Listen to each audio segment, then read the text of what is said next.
It's an iconic hot rod, 32 Ford. They're miserable cars to drive. They're too small for tall people, but these were the first, they had the first V8 and they were the fastest cars around then. And everybody souped them up and made hot rods out of them. Bonnie and Clyde used to steal Ford V8 cars because they were the fastest cars on the road at the time. In fact, I've got a letter out in Nevada, a copy of a letter he sent Henry Ford.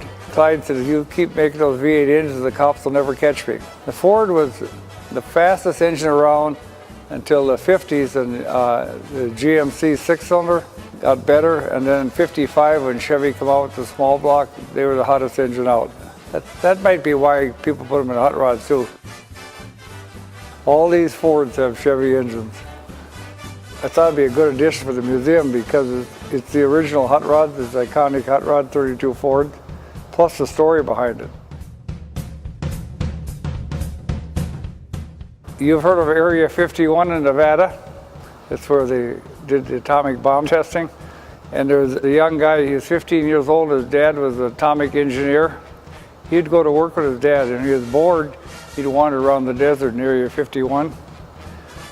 He found this old car. So he's at a drive-in restaurant, and there's a guy there with a 32 Ford hot rod. And he said, I know where there's a car just like this out buried in the sand in the desert, but it's a convertible.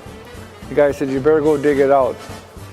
So the kid and his buddy went and dug it out, put in his dad's pickup, hauled it to town. It's buried outside, apparently the right side, because he recognized the gas cap in this back corner on this car. His dad said he was too young for a car, made him sell it. So it floated around until 1968. This is a Roadster, and there's a stand that goes in here with a plastic window, and they snap on here. The side curtains snap on these little snaps. But at 70 miles an hour, they blow off. So they're not very practical.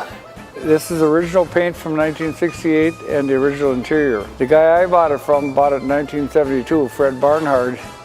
In the 90s, he took the body off and put all modern running gear, a 94 Corvette engine, but didn't touch the body. And him and his wife traveled all over the country in California, Nevada, and she passed away about 3 years ago, and too many memories, he decided to sell it. I really haven't done anything to it other than preserve it, and that's where we're going to keep it. Even this dent on the fender was put on by the original owner, and I didn't fix it, and just leaving it just the way it was back in '68. In fact, the guy that I copied this interior in the red Roadster, and the guy that did this interior in '68 is still doing interiors in Nevada.